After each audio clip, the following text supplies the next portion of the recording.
Pero ang ginawa ko nun, hindi ito. Kasi diniscuss sa akin 7 net. So ang ginawa ko, nag-open po ako ng 4. Ipinasok ko si Nestor 1, ipinasok ko dito si Nestor 2, ipinasok ko dito yung panganay kong anak, dito ko po nilagay yung bunso, pangalawang anak. Parang 3 heads din po to. Kaya lang may ulong isa for future expansion.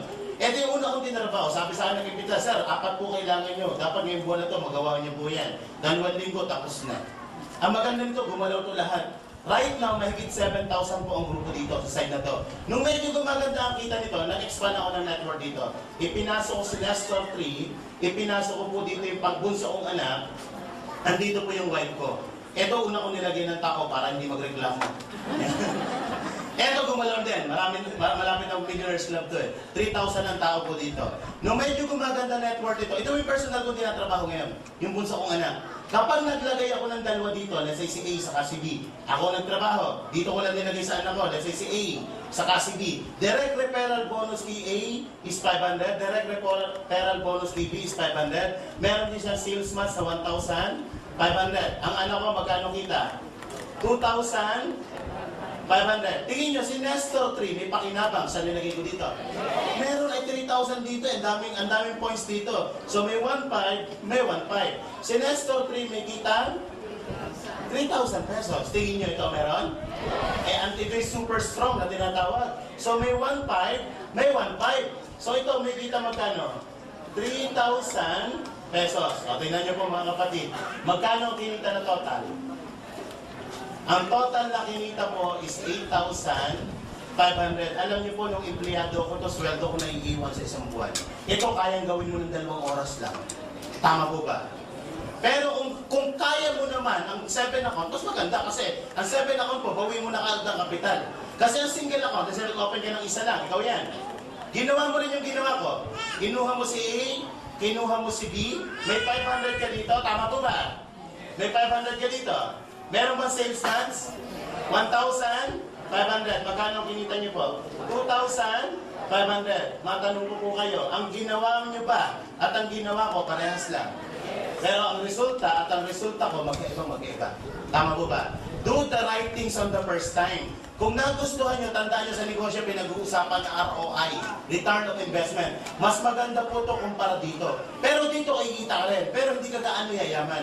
Dito talaga, parang inaarmalin ng 1,500. Kasi pag lumalim lahat yan, ang daming heads na kumikita.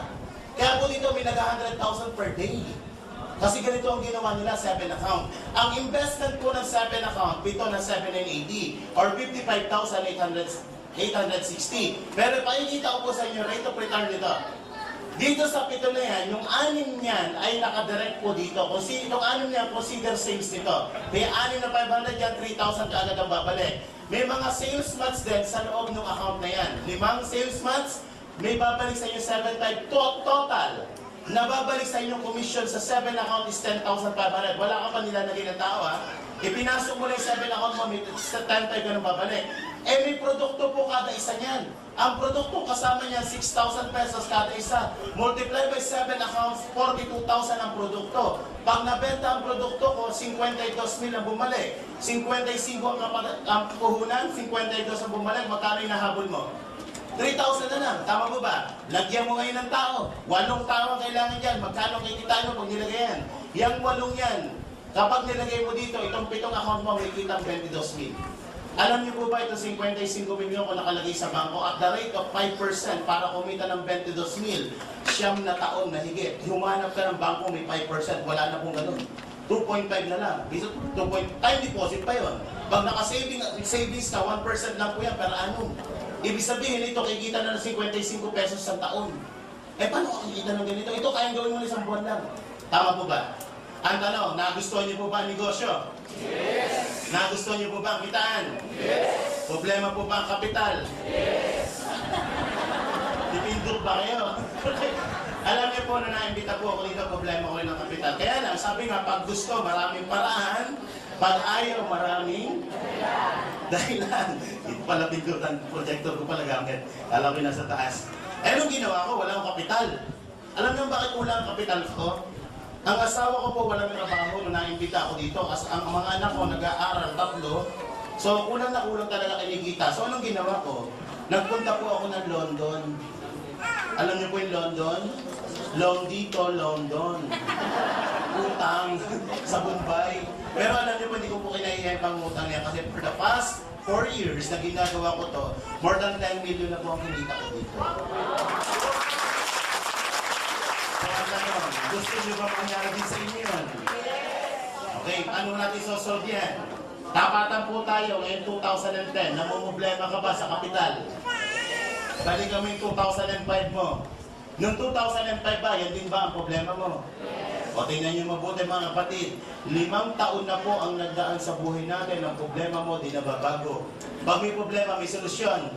Gusto mo isolve natin? Para masolve ang problema, dapat alam mo yung pinagmumula ng problema. Tama mo ba? Tingin nyo, anong problema? Anong cause? At bakit ang problema mo di nababago? Ang isang dahilan po dyan, yung ginagawa mo dito, hanggang ngayon, yun pa rin ang iyong ginagawa.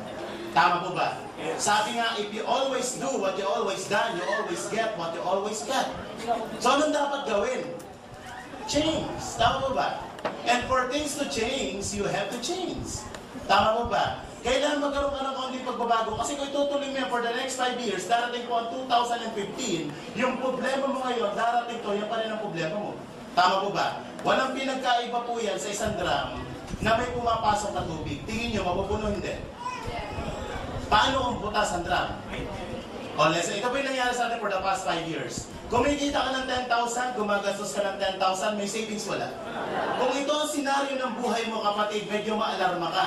Bakit? Kahit magtrabaho ka na matagal na panahon, hindi po mapupuno yan. So, anong dapat mong gawin? Di tapalan yung butas na yan para mapuno yan. Kaya tanong, ano yung butas na yan?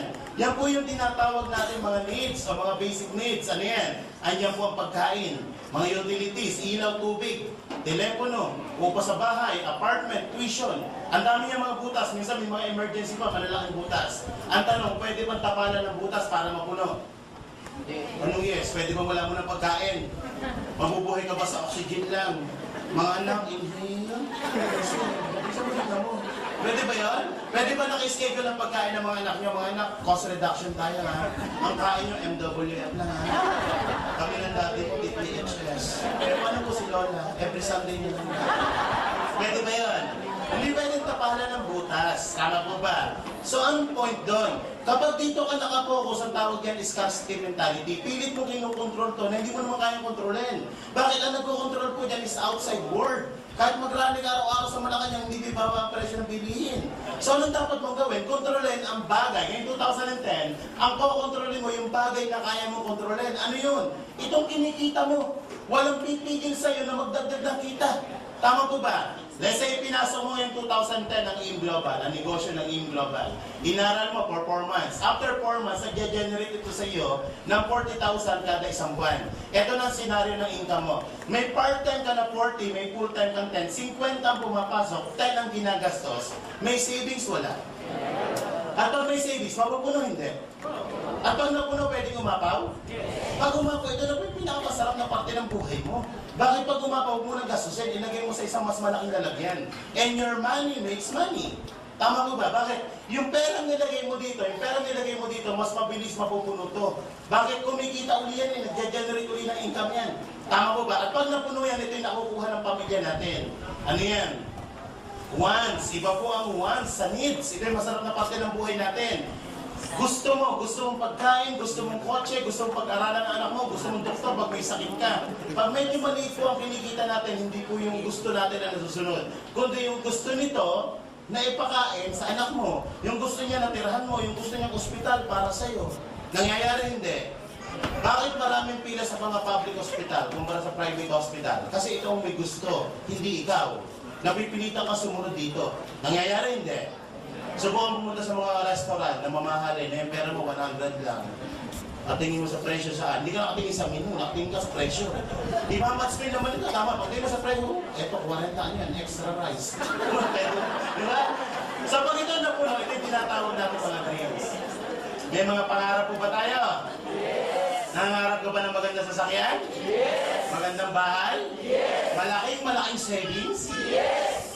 Less than mga 30 million ang pangarap mo at nakuha mo. Tingin mo, pwede o pwede? Pero paano? Bakit ko ginamit ng 30 million? According sa study, dito po 30 million, pag na-hit mo yan, yung kinikita nito, kung nakalagay sa isang investment yan, sapat yan for your wants and for your needs. So, anong dapat mong gawin? Marami pong paraan, maraming avenue para kitain yan. Pwede kang pumasok dito. Ito yung tinatawag ng mga self-employed at mga empleyado. Pwede ka rin dito, yung tinatawag na business at mga investment. Kung ikaw ngayon, i-check natin, kung ikaw ngayon ay nasa kategoryang ganito, na sumusweldo ng 10,000 per month, sa loob ng isang taon, magkano na ipon? 120,000. 10 taon ka magtrabaho, magkano po ang savings? 1.2 million. Kung 10 taon mo hindi ginagastos to, ibig sabihin na ikikain ka sa kapitbahay mo, naikishampoo ka, naikiligo ka, for 10 years may 1.2 million ka. Salot ka ng libon. Sino mo dito mga employed na katulad ko? Taas mo kamay. Taas, huwag kayo mahiya.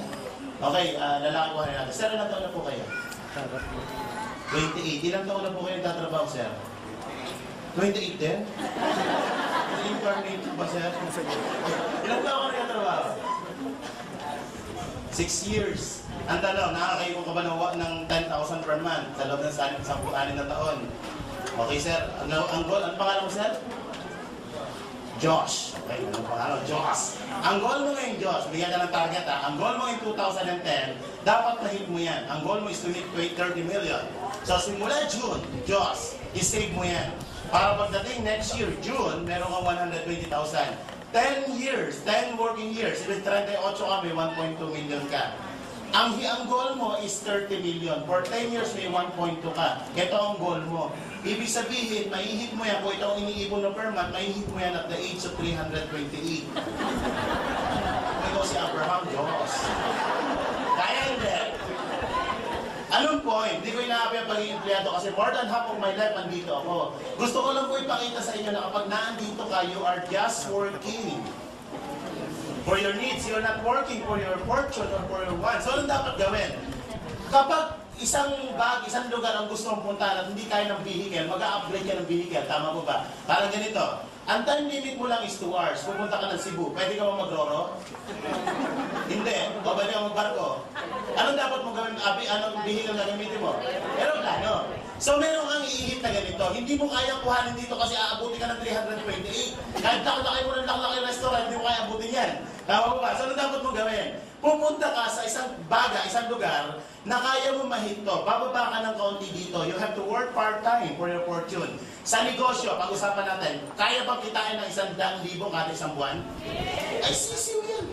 2 araw, 1 araw nga lang kinikita dito yan. 12 months, magkano kita mo? Nasa isang buwan to, in 12 months, magkano? 1.2 million. Kung ito ang kinikita nyo, tingin nyo, malapit sa pangarap. Yes! So, anong dapat gawin? Kung ito ang ginagawa nyo po, kapatid, you have to change the formula.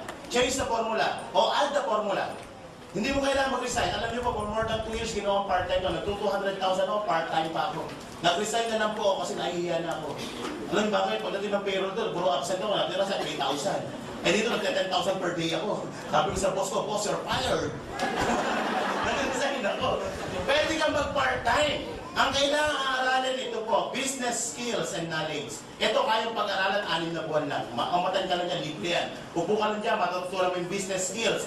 Kaya marami nag-pay-fail sa negosyo simply because walang skills and knowledge. Tama po ba? Pero kung alam mo ang negosyo, hindi ka mag-pay-fail. Pero alam niyo po ba itong 10,000 sa employment? Napakataas ang requirements yan. Meron po yung tinatawag na employment skills and knowledge. Tama po ba? Ilang taon po ang elementary? Ilang taon ng high school?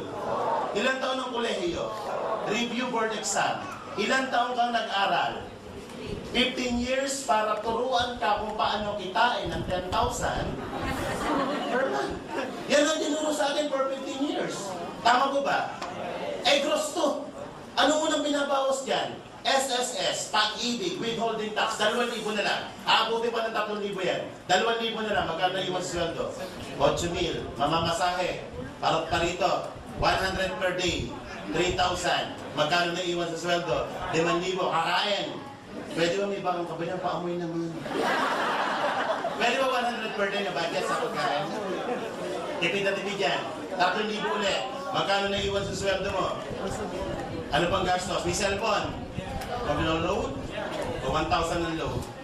Magkano naiwan sa atin? Yan po ang pinag-aralan natin for 50 years. Mas malaki pa ang sweldo ng katulong. Ano masakit dito? Masakit na masakit. Bakit? Dapat masaktan ka ng konti para mamulat ka sa katotohanan. Tama po ba? Minsan binabangungot ka na nag-i-enjoy ka pa. Alam niyo po ako, 20 years ako nandito eh. Alam niyo, for 20 years ko sa employment, ang naipon ko po hindi pera. Payslip. Pagdating ng payroll, inire-remit ko na sa asawa ko, payslip. Kaya ako yung taong gigil na gigil. Kaya nung nakita ko, hindi ko na pinakawalan po. Walang kapital. Automatic kinabukasan yung Bombay, ang pinag-initan ko. Nakita niyo naman, nangyari ngayon. 3 months, bayad lahat yun. At maganda nito, kinapaunang kong utang. Ilan po ang credit card ko? Mahigit 5 ang credit card ko. Ang dami ng mga personal loan. Kaya wala po naiiwan sa sweldo ko. Yung sinusweldo ko, binabayad ko sa mga bangko. So, nagsasabi ng pamilya. So, nakita ko to, utang din. Yung utang ko, umutang pa ako para sa negosyo. Ang maganda po nito, lahat ng utang na bayaran. Dating apartment na tinitirahan ko, ngayon nasa bagong condo po ako, 3.2 million.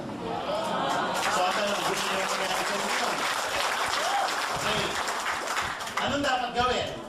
Skills and knowledge. Bago ako magsimula, dapat may kapital. Tama po ba? Wala po negosyo, walang kapital. Tataya ka ng konti, hindi ka mananalo sa loto pag hindi ka tumaya. Kahit araw-araw kung lumakad ng panhod sa Quiapo, at hindi ka naman tumataya ng loto, hindi ka mananalo. Tama po ba? You have to invest. You have to invest your time, your energy, and your money. Ito po komenta pag sinunod nyo ganito yan. Friend, ito sabi mo sa message, punta ka sa right message sa cellphone mo. Friend, favor naman. Meron akong business na bubuksan. Kailangan ko ng 8,000 na kapital. Pero may 7,000 na ako dito, 1,000 na lang kulang ko. Kaya wala ako 7,000. 1,000 na lang kulang ko. At alam mo, friend, ikaw talaga ang kamuli-huli ako ng kaibigan malalapitan. Then option, send to all. Pinabukasan, solve na yan. Pag nakakiram ka, mag-join ka na kagad. At itong 8 kaibigan na nagpahirap sa'yo, balikan mo. Bilang pagtanaw ng utang na loob. Yan ang paliwanagan mo ng produkto at bentahan mo. Hindi makakatanggi ang 8 yan. Bakit? Di utang ka. Hindi ka magaling ka ng friend, yung bayad ko ha. Eh 1,2 yan. 1,000 na utang ko sa'yo. Ikaw may utang sa akin. Mabaliktad ang pangyayari. Pag hindi kaya 1,000, maghanap ka ng 16. Utangan mo ng tignan 500 lang. Tama po ba? Kung hindi kaya, 30 na lang kayo, friend. 50 na lang kayo, please. Hindi ko rin kaya, isang araw ko na yan. Eh, 64. Hindi ko 125 na lang. May bigat pa rin yan. May nakilong bigas din yan. Pag ito na inuutang mo sa kaibigan mo, isa na ibig sabihin yan. Mga purang friendship mo. Pag hindi pa rin kaya, last option na pwede mong gawin. Dito walang tatanggi sa'yo. Humanap ka ng 7980 na kaibigan o tangan mo ng piso. Anong point po? Maraming paraan. Tandaan nyo pa po, pag gusto, maraming paraan. Pag ayaw, maraming dahilan. Pwede ka rin maghati. Kung hindi mo kaya to, hindi mo kaya yan, hindi mo kaya yung 7 heads, hindi mo kaya 3 heads. Maghati kayo magkaibigan. Dalawa kayo na impitan, maghati kayo sa puhunan. Ang tawag yan, partnership, with 3,990 kayo. Pag kumita kayo ng maganda, sa kayo maghiwalay na ako. Hati kayo sa produkto, yung insurance, di pwedeng hatiin, ha? Di ko muna ako mamatay, isunod ako. Di pwede yun. Kaya mo sa kayo nila, para pag kaya na to. Hindi pa rin kayo makasagot, apatin nyo. Ang tawag dyan, hindi partnership, tawag dyan korporasyon. Hindi ko 1,995 lang kayo. Pag hindi nyo pa rin kaya, sampuin mo.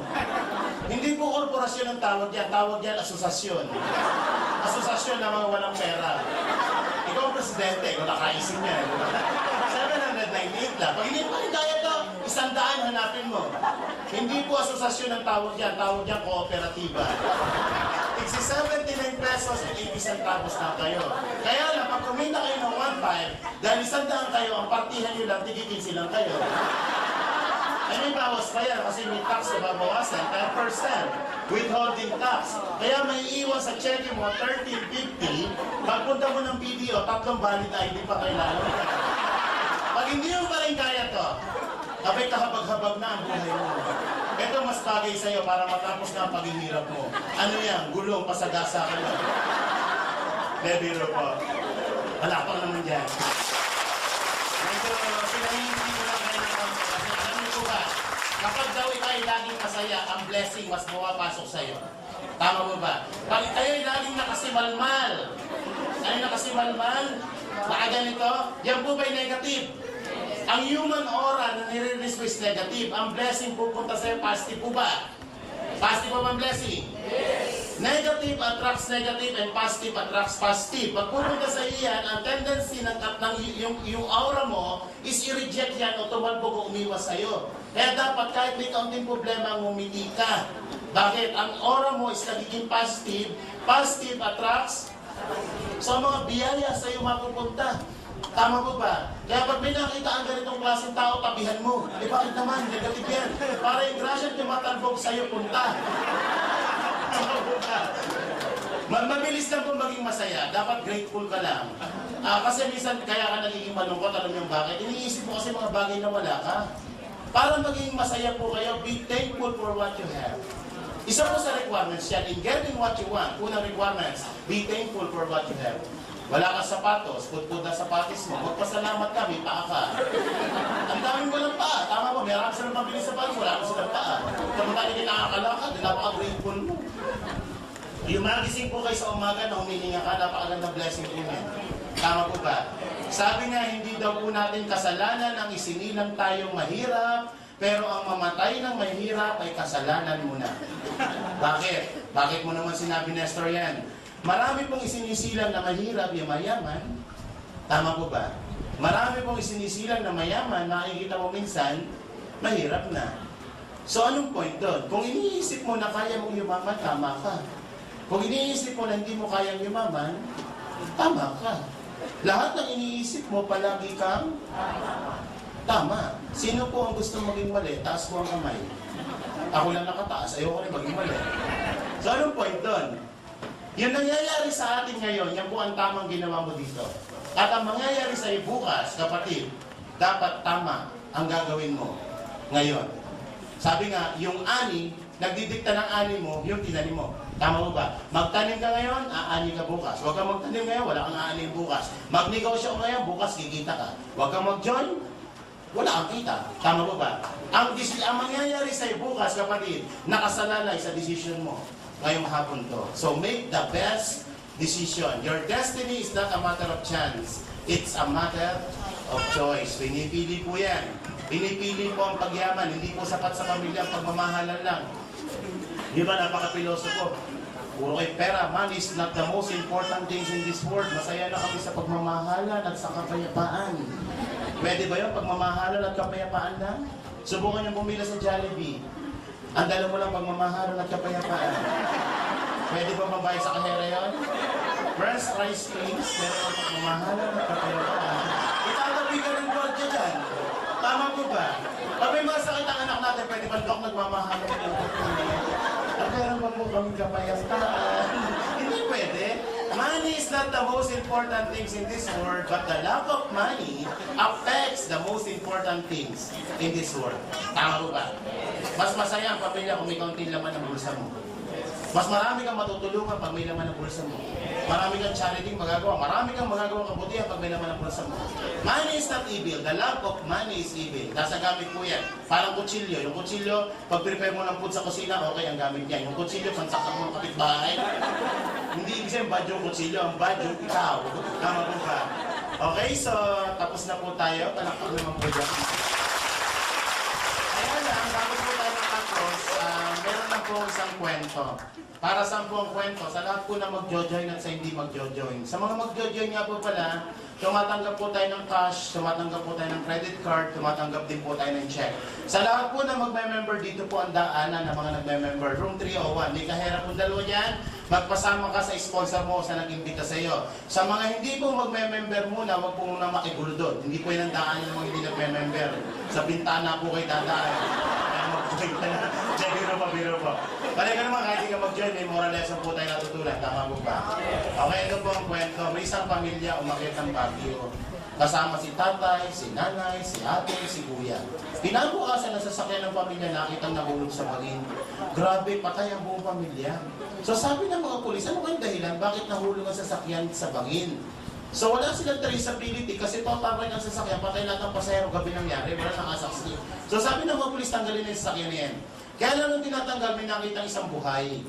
Ang problema, ang buhay, hindi tao. Ang buhay yung alaga ng pamilya at isang unggoy yung alaga ng pamilya. Pero matalinong unggoy. So wala nagawa ang mga polis kundi tanungin yung unggoy. So tinanong si unggoy, unggoy, hindi ka ba? Unggoy? Dito marami. Unggoy! Anong ginagawa ni tatay habang umaakit ng Baguio? Aba, matalino si unggoy. Ang sabi ni unggoy, ako naglalasing. Si nanay, anong ginagawa? Nagbubunubong nga ano lasing. Si ate, si kuya, anong ginagawa? Ako nag-aaway, may lasing, may buhangera, may nag-aaway. Eh mahulog talaga sa bagay yung sasakyan niya, gabi ko nagdadrive. Ikaw, unggoy, anong ginagawa mo? Siya pala ang driver. Anong moral lesson? Wala. Meron po. Ang kwentong yun, nire-represent po ang buhay natin. Ang pasahero ay tayo. Ang bihikulong na ano sa kwentong yun, yung po yung kumpanyang nakita nyo ngayon. Yung Baguio, nire-represent po yung pangarap natin. Pataas, yung summit. Yun ang representation ng dreams mo. Ano yung bangin? Yung po yung kahirapan. Bangin ng kahirapan tawag yan. Sino yung driver? Na nakailam ng direksyon sa pangarap mo. Yan po yung taong malaki ang impluensya sa buhay mo pag-uwi mo.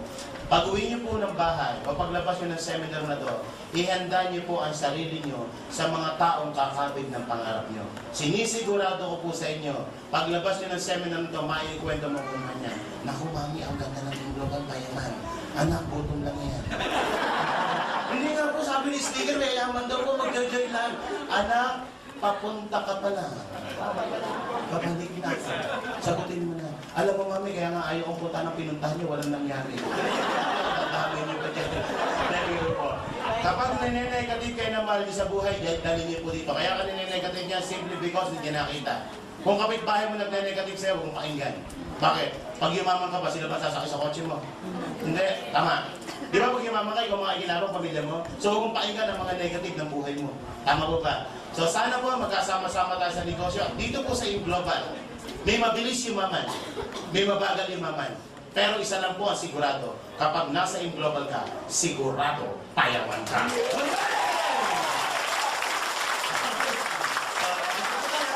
Ginagawa ko lang guesting standing dito po muna. Guesting standing.